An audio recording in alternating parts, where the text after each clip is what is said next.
I think there's a lot of life lessons you can take from this event. Like, it's scary, there's a lot to it. But for you, is there one sort of standout thing that you take away from this event and think about in everyday life? The ethos, it's a marathon, not a sprint, this race. Yeah. So get yourself to Sunday, enjoy it, and then you have to be quite mature here, don't you? Yeah, it's hard to do.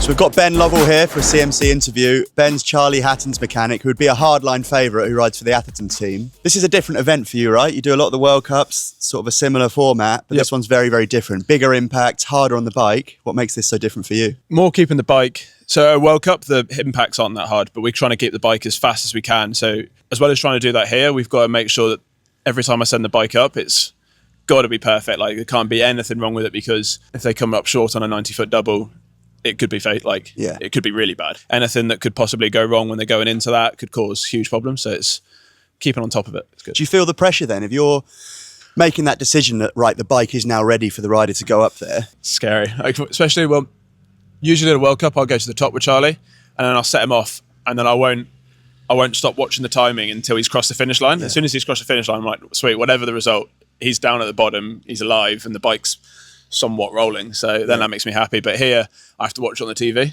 and that's more scary, I think. And he's also relying on me, so I think he has to feel the pressure that I've done a good job. Yeah, I think you guys play such a big role. Yeah. Right? Like, we get down and you sort of forget about the bike, but as you know, so much needs to be worked on. They do get broken. Oh yeah, for sure. A lot. Most people here probably go through a few bikes. So a couple you guys of are so wheels critical.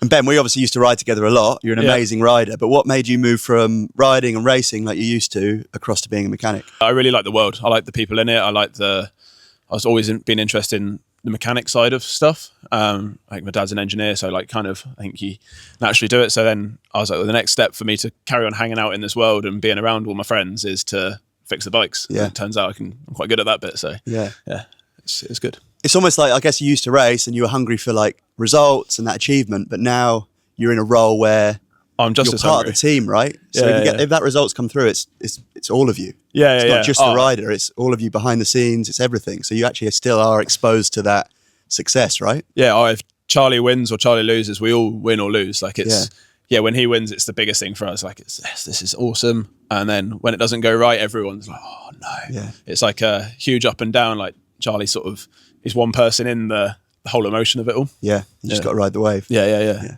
But it's good. I love it. Couldn't agree more. Yeah. Hardline's such a crazy event. Like, everything about it is crazy. But is there a standout moment for you that was crazier than the rest? Yeah, probably 3 years ago. This is the third time we've run the 90s. When it was new, obviously this isn't a thing that we can just get anyone to test these jumps. Yeah. You have to have a hardline athlete to test these jumps. It's They're the only way biggest to in do the it. world. Yeah, you need someone really good. So we built these huge on-off into two 90-foot doubles, which we were just looking at like, is that going to be good? Is that going to be bad? Some people are like, I think the lip's too tall, the lip's too shallow. And then, everyone sat around, the nerves when people are dropping into that. I think, was it Bernard who opened it up with G? Bernard did the first two, and then he obliterated his wheel on the landing, had a pretty bad crash. And everyone's like, oh my God. And then you can feel like hardline, everyone's happy and buzzing, aren't they? And then there's like that moment was like tense. It was like no one said anything. Everyone was like, oh, we have to hit this now. And then the next day when everyone's going up and doing it, it's like ticking boxes, like, right, he's through the first one. Yeah. He's through the first one. Then the next person goes, he's through that one. So it's just like being up there, I'm like, oh my God, something could go horrifically wrong. Yeah, it's a roller coaster of emotions. Like, the whole mountain goes quiet when something bad happens or something scary happens, and everyone feels it. But I always find, and we forget about it, someone has to do these new features first. And I find that wild. Like, once that's done and you're through it, you can communicate the success of that and talk about the speed that was required and get everyone through it. But there's one person that has to do that first. That guinea pig example was Bernard. Yeah. I mean, it's quite often been G here, being like Dan and his event. They started it, but obviously G's had a few injuries recently, so Bernard's kind of taken the reins on that one a little bit. I think maybe Brage was the first one off the cliff drop a few years ago, and it made it look horrific, and everyone's like, oh no. Yeah. But then it's, when you hear people doing it, like a few of the girls hit that cliff drop yesterday, and I was down at the on-off, and you can hear the screams and the like excitement. That's just as much of a fizz. You're like, that's sick. Yeah. Like seeing someone get through it. It's true. We've just named so many names there, haven't we? Like, it's actually, everyone here is brave, right? Oh, for sure. I wouldn't want to go off half of that stuff. No, maybe not. I'll stick to the spanners, just Sean. I'll let you go off it.